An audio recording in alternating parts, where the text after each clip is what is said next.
Bismillahirrahmanirrahim. Assalamualaikum warahmatullahi wabarakatuh.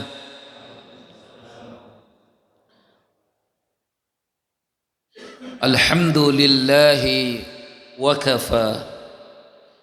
Wassalatu wassalam ala nabiyyina Muhammadinil Mustafa wa ala alihi wa ashabihi ahlas sidqi wal wafa. Ashhadu an la ilaha illallah wahdahu la syarika lah wa ashhadu anna Muhammadan abduhu wa rasuluhu la nabiyya wa la rasula ba'dah. Ya ayyuhalladzina amanu taqullaha haqqa tuqatih wa la tamutunna illa wa antum muslimun.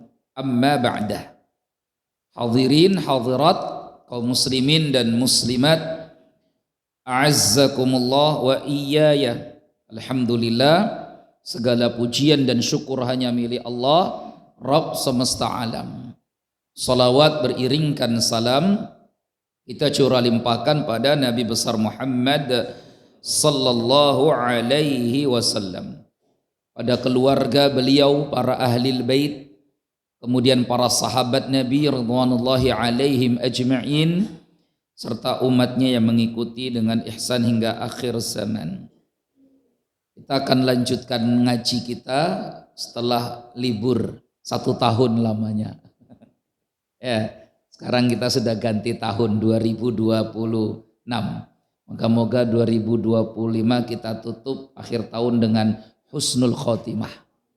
Ya, kalau ada dosa-dosa 2025, moga-moga dosa-dosa itu diampunkan oleh Allah Subhanahu wa taala. Kalau ada kebaikan dan amal yang kita lakukan 2025, semoga amal dan kebaikan yang kita kerjakan diterima oleh Allah Subhanahu wa taala. Sekarang kita awal mula 2026, tetap banyak berdoa, moga-moga Allah berikan yang terbaik untuk kita. Allahumma barik lana fi Rajab wa Sya'ban wa ballighna Ramadan. Ya Allah, berkahi kami di bulan Rajab ini, berkahi kami di bulan Sya'ban, dan temukan kami dengan sehat walafiat, iman, Islam, berjumpa dengan bulan suci Ramadan. Ya, karena sebentar lagi sudah Ramadan. Kita lanjut lagi sekarang ngajinya dari kitab Nida'atur Rahman li Ahlil Iman, yaitu tafsir ya ayyuhalladzina amanu di dalam Al-Quran. Terakhir pertemuan kita di bulan yang lalu adalah ya ayyuhalladzina amanu, tentang larangan tidak boleh menyerupai orang-orang kafir. Yang terakhir itu ya, dari YouTube yang saya lihat tadi sore. Ya, YouTube-nya namanya DMKM, dari masjid ke masjid. Untung ada YouTube, Pak. Kalau tidak ada YouTube saya bingung nih mau sampai mana materinya. Karena pertemuannya sebulan sekali. Kalau saya tanya Bapak Ibu, itu insya Allah gak bisa jawab. Karena ngajinya ya dengarkan saja. Bahasa Inggrisnya ciping. Bahasa Inggrisnya apa? Ciping. Ngaji kuping. Cikuping. Kalau yang makanan cipang. Nah sekarang kita lanjut lagi. Surat Ali Imran ayat terakhir. Ayat 200. Ya, setelah kemarin kita bahas tentang larangan kita menyerupai, niru-niru orang kafir. Ya, mereka punya hari raya, biarkan mereka berhari raya. Kita punya hari raya sendiri dan sebagainya. Dan kita di pertemuan bulan lalu juga belajar tentang pesan Allah agar kita ini mengimani takdir. Maka kemanapun kita hidup, dimanapun kita ada, tidak akan pernah lepas dari takdirnya Allah. Itu yang kita bahas bulan lalu. Sekarang tentang apa? Ali Imran ayat terakhir, ayat 200. Allah Subhanahu wa taala berfirman, Ya ayyuhalladzina amanu isbiru wa sabiru wa rabitu wattaqullah Wattaqullaha la'allakum tuflihun. Wahai orang-orang yang beriman, isbiru, sabarlah kalian. Wasabiru, kuatkan kesabaran antar sesama kalian. Warabitu, waspadalah selalu dari musuh-musuh. Wattaqullah, dan bertakwalah kepada Allah. La'allakum tuflihun, kalian akan beruntung. Jadi ayat ini menerangkan tentang cara supaya kita jadi tuflihun. Orangnya disebut muflihin atau fallah. Maka ada masjid namanya Masjid Al-Fallah. Artinya masjid orang-orang yang beruntung. Kalau enggak masjid muflihin, artinya masjid orang-orang yang beruntung. Maka dalam Al-Quran ini Bapak Ibu, kita akan seringkali temukan kata tuflihun. Tuflihun artinya beruntung, menang, ya, menang. Gimana caranya supaya kita dapat menang? Bagaimana caranya supaya kita beruntung? 4 di ayat ini yang Allah pesankan untuk kita. Pertama, kata para ulama, hadzan nida, kata beliau ya penulis kitab, hadzan nida al-imani al-mubarak huwa khatamu surati Ali Imran. Ya ayyuhalladzina amanu, ayat ini adalah yang kita bahas ayat terakhir di surah Ali Imran. Wa qad ishtamala ala arba'ati awamir, di mana ayat terakhir surat Ali Imran ini mencakup 4 perkara yang besar yang kalau kita lakukan maka Allah menjamin pasti beruntung, pasti selamat, pasti sukses. Yang pertama isbiru, sabar. Yang kedua wasabiru, saling menguatkan kesabaran. Yang ketiga warabitu, robit ribat. Asli kata ribat itu sebenarnya Bapak Ibu berjaga-jaga di perbatasan. Waspada kalau musuh akan datang menyergap. Maka tentara-tentara yang berjaga di perbatasan itu disebut ribat. Ribat. Kalau di Indonesia ini kan daerah perbatasan. Mana misalnya? Papua, Natuna, ya. Mana lagi misalkan Kalimantan dan sebagainya. Nah itu namanya orang yang berjaga di daerah perbatasan. Pasti tingkat kewaspadaannya lebih dibandingkan yang ada di tempat-tempat aman. Apalagi kalau masanya masa perang. Yang paling berisiko mati duluan itu yang di mana Pak? Yang di perbatasan lah. Kalau yang di kota-kota matinya belakangan dia.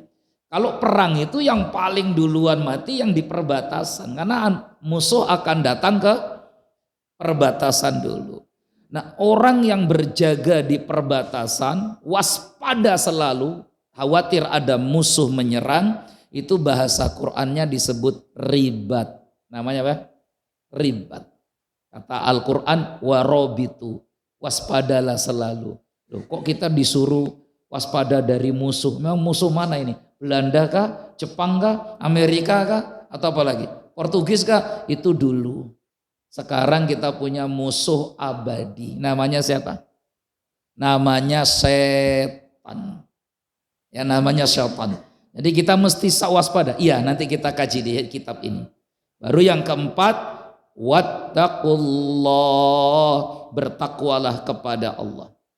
Jadi 4 hal ini yang Allah perintahkan untuk kita lakukan kalau kita ingin selamat, sukses. Tidak hanya di dunia tapi juga di akhirat. Yang pertama kita mulai satu persatu. Pertama Allah pesankan isbiru, sabarlah. Apa itu sabar? Sabar kita sudah bahas. Sabar itu diambil dari kata sabar yang artinya tuh pahit sebenarnya, ya. Makanya orang Arab bilang as-sabru kas-sabri. Sabar itu seperti brotowali, murun fi madzaqati. pahit rasanya. Di mana-mana orang kalau sabar itu pasti rasanya nggak enak. Nggak enak yang namanya sabar. Makanya orang kalau sabar itu pasti ngelus dada. Sabar. Kan nggak ada orang sabar tuh ngelus kepala. Nggak ada, ngelus dada. Ngelus dada. Ya, gitu. Karena nunjukkan kalau sabar itu berat. Sabar itu sulit. Sabar itu murrun fahid. Walakin awaqibuhu ahla minal asal. Tetapi hasil dari sabar yang pahit tadi itu jauh lebih manis daripada madu. Maka sabar itu apa sih? Sabar itu habsun nafsi alal makruh. Menahan diri terhadap sesuatu yang kita tidak suka. Nah, itu berat itu. Itu berat itu. Ya, maka orang kalau bersabar itu berat. Dari wajahnya, dari lisannya, dari perilakunya, berat. Coba bayangkan, waktu orang pingin marah, melampiaskan emosinya, tiba-tiba di sisi yang lain dia harus sabar. Itu berat banget tuh. Akhirnya cuma bisa nangis. Dia pingin banting kursi, pingin sebenarnya. Tapi Al-Quran nyuruh dia sabar. Dia pingin mukul orang di depannya, pengen betul sebenarnya. Tapi Al-Quran nyuruh apa? Sabar. Wah, itu kan malah jadi betul-betul beban. Tapi orang kalau bisa bersabar dalam hal ini, Allah akan berikan banyak karunia untuknya. Nah, sabar itu sebagaimana yang kita pernah bahas ya, ada 3 macam.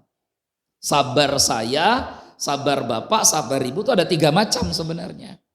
Sabar yang pertama, sabar ketika ditimpa musibah. Seperti saudara-saudara kita yang ada di Aceh, Sumatera Utara, Sumatera Barat, gitu ya, Lampung. Oh, Lampung ada nggak Pak? Belum ya?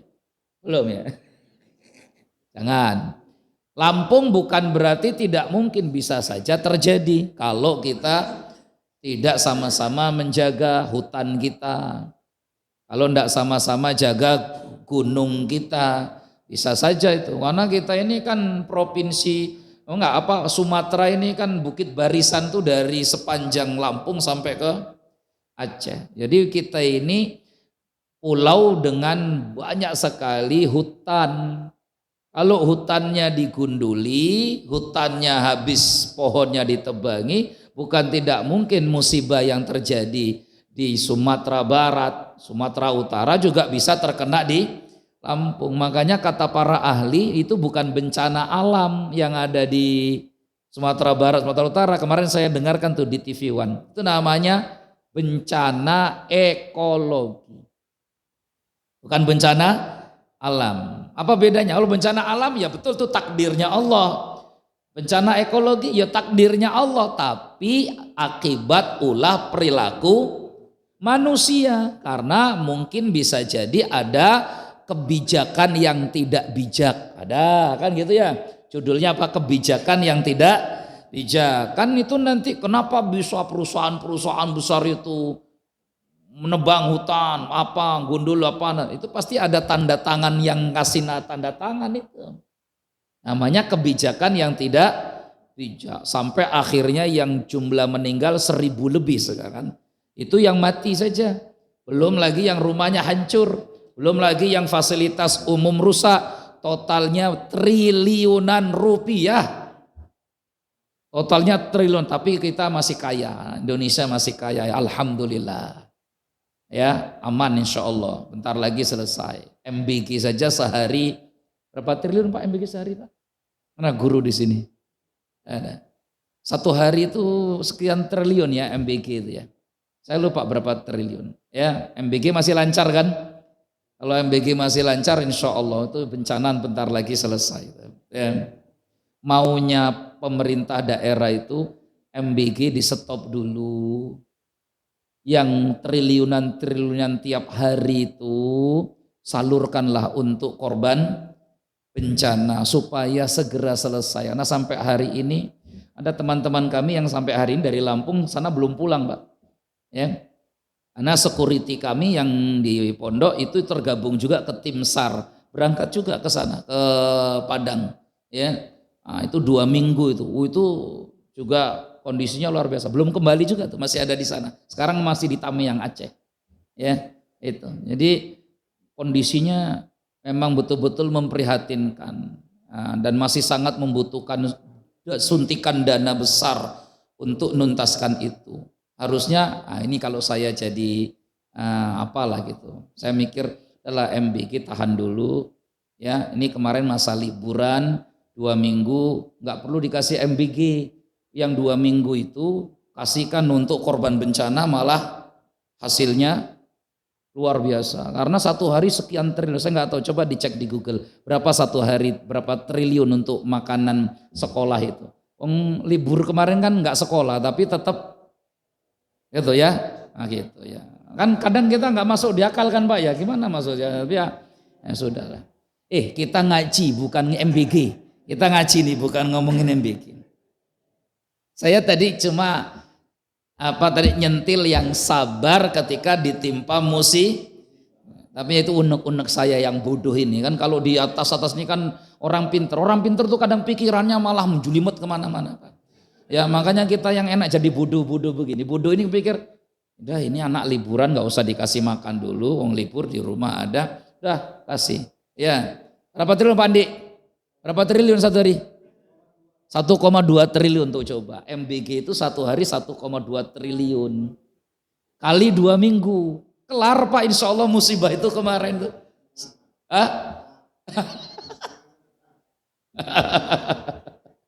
Ya, baik ya. Kita lanjut lagi. 1 hari itu MBG itu 1,2 triliun. Allah. Lanjut lagi. Ya. Yang kedua, sabar menahan diri dari maksiat. Itu juga butuh sabar. Yang ketiga, sabar di atas ketaatan. Ini masing-masing sabar tadi itu punya keutamaan sendiri-sendiri. Sabar dari musibah berat. Sabar menahan diri dari maksiat berat. Untuk orang-orang tertentu, sabar ketika ditimpa musibah biasa saja, karena mungkin hidupnya sudah penuh dengan musibah. Untuk orang-orang tertentu, sabar menahan diri dari maksiat mungkin biasa saja, karena hidupnya sudah sering kelihatan maksiat di depannya mungkin. Maka ada yang beratnya itu ketika dapat musibah, ada yang beratnya itu ketika menahan diri dari maksiat. Ada pula sabar yang ketiga, sabar untuk taat. Sebagian orang merasa berat datang ke masjid, lama-lama di masjid itu Pak. Kayak bapak-bapak begini kan karena hobinya sudah ke masjid, makanya ini wajah-wajah manusia surga nih yang di depan ini. Makanya mau di masjid berapa lama pun insya Allah betah, yang penting ada kopi. Iya, tapi coba orang yang nggak pernah ke masjid suruh tinggal di masjid. Selama ini dugem apa macam-macam, terus tiba-tiba suruh ikut pengajian, gelisah dia Pak, rusuh, pingin cepat karena bagi dia berat betul untuk taat ini. Ya, jadi masing-masing masing-masing sabar tadi itu punya tingkat berbeda-beda. Makanya para ulama mendiskusikan panjang. Sebenarnya sabar yang paling tinggi itu yang mana, pahalanya yang paling besar itu yang mana? Apakah ketika ditimpa musibah, ataukah karena kita menahan diri dari maksiat, atau ketika kita taat? Ada yang mengatakan musibah itulah pahala paling besar karena berat. Seringkali meneteskan air mata, habis harta, jiwa dan sebagainya. Ada pula ulama mengatakan enggak, yang paling besar itu justru sabar di atas taat.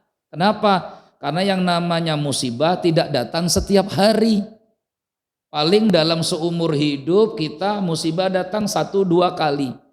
Paling dalam 60-70 tahun umur kita musibah itu datang 1-2 tahun saja. Selebihnya tidak ada musibah. Tapi kalau taat itu seumur hidup, sepanjang masa. Bahkan ketika sedang sakit pun taat tetap harus taat. Coba orang sakit kan pinginnya tidur Pak. Tapi karena dia punya kewajiban sholat, mau tidak mau harus sholat. Orang sakit itu berarti sholat ketika sakit itu memang betul-betul butuh sabar, butuh sabar. Maka sebagian ulama mengatakan kalau kita bisa taat, sabar di atas taat, maka pahalanya paling besar. Ya, jadi taat ini juga butuh kesabaran. Sebagaimana musibah juga butuh kesabaran. Yang kedua alasannya, musibah itu ijtibari. Ya, apa itu ijtibari? Bukan pilihan kita, tapi ketetapan Allah. Yang mau ndak mau kita nggak punya pilihan kecuali cuma sabar. Rumah hanyut, gempa, bumi, banjir, bandang, musibah, apa lagi, itu semua bukan pilihan kita, tapi takdir dari Allah untuk kita, yang kita nggak punya pilihan kecuali harus bersabar. Berbeda dengan taat. Taat ini ikhtiari, pilihan kita. Jam segini Bapak bisa saja pilih mendingan jalan-jalan ke Pekor. Misalkan jam segini Bapak Ibu bisa milih mendingan di rumah gerimis-gerimis enak ya, apa goreng pisang, goreng singkong, hangat-hangat ngopi sena. Mungkin begitu pilihan kita. Tapi ternyata Bapak Ibu malah milih yuk kita ke masjid. Gak ada paksaan. Beda dengan musibah. Tadi itu kesannya kita dipaksa untuk sabar. Tapi taat hanya pilihan kita. Ada orang yang mau milih taat, ada yang enggak milih taat. Maka pahalanya taat kata para ulama lebih besar. Kenapa lebih besar? Karena pilihannya manusia itu sendiri. Itu poinnya. Ya, pilihannya manusia sendiri. Allahu alam. Intinya moga-moga kita sabar terus sampai kapan? Sampai malaikat maut Israel menjemput kita. Itu sabarnya sampai sana. Yang kedua, wasabiru. Apa makna wasabiru? Ai mughalabatul a'da fis sabri. Kuatkanlah kesabaranmu, jangan sampai musuhmu lebih sabar ketimbang dirimu. Kalau konteksnya ayat dahulu, jangan sampai orang-orang kafir lebih sabar ketimbang orang beriman. Oh, kita ini betul kok Bapak Ibu, kita ini sebenarnya setiap hari ini perang sabar. Perang sabar kok kita ini. Oh, kita ini kalau nggak nguat-nguatkan kesabaran, iman kita ini sudah banyak dapat ujian, sudah banyak kena fitnah. Kalau nggak nguat-nguatkan apa? Sabar. Jadi jangan sampai kalah sabar. Loh, memang orang kafir juga sabar. Oh, sabar. Makanya Allah abadikan di surat Al-Furqan ayat 41-42. Begini kata mereka. Ahadzal ladzi ba'atsallahu rasula. Apakah ini rasul yang diutus oleh Allah itu? Kata orang-orang musyrik. In kada la yudhilluna an alihatina. Hampir-hampir saja Muhammad itu membuat kita tersesat ikut agama dia. Kata siapa Pak? Orang-orang musyrikin Quraisy. Kata mereka, hampir saja Muhammad membuat kita tersesat ikut ajaran dia. Laula an sabarna 'alaiha. Untung kita sabar ya ngikuti agama nenek moyang kita. Aduh, coba lihat. Jadi orang musyrik pun pakai kalimat sabar. Jadi kata mereka, untung kita sabar ya. Kuat, teguh, istiqomah. Gitu kalau bahasa mereka. Kalau kita nggak sabar mah, waduh sudah kena pengaruh omongannya Muhammad. Akhirnya kita tersesat. Dari sini kita paham sebenarnya. Apa pahamnya? Setiap umat beragama pasti punya keyakinan bahwa merekalah yang benar. Ya. Jadi orang Nasrani yakin Nasrani itulah yang benar di atas petunjuk, selain Nasrani sesat. Itulah keyakinan. Yahudi juga sama. Mereka yakin Yahudi itu yang benar, selain Yahudi sesat, gitu ya. Di jalan, pokoknya sesat semua. Terus siapa lagi misalkan? Hindu pun sama, Buddha pun sama, termasuk Islam. Islam pun yakin, kita sebagai orang Islam yakin seyakin-yakinnya. Kalau kita ini yang benar, selain Islam sesat. Makanya bahasanya keluar tuh musyrikin Quraisy. Apa katanya? Laula ang sabarna 'alaiha. Kalau kita enggak sabar, kita sudah tersesat ikut ajarannya Muhammad. Jadi musyrikin Quraisy pun meyakini ajarannya Nabi Muhammad itu tersesat. Jadi mereka juga sabar sebagaimana kita sabar. Jangankan kita, Pak, setan pun sabar. Setan tuh sabar nunggu kita keluar masjid ini. Kata setan nggak apa-apa, itu lagi di masjid, Miftahul Iman aman, biarkan saja. Keluar masjid nanti baru kita sikat katanya. Jadi setan pun sabar nih, lagi nunggu kita ini. Lagi nunggu kita.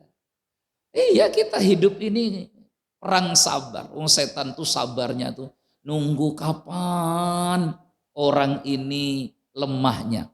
Pas lemah baru dihantamnya. Itu setan tuh gitu. Dia cari waktu kapan lemahnya kita. Lemahnya seseorang tuh kapan sih? Waktu ada musibah, waktu ujian berat, waktu sakit, waktu pailit. Itu setan nunggu, itu nunggu.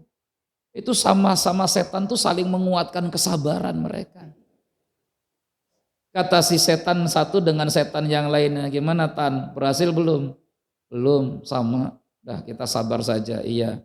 Semoga kita sabar ya, insya Allah katanya.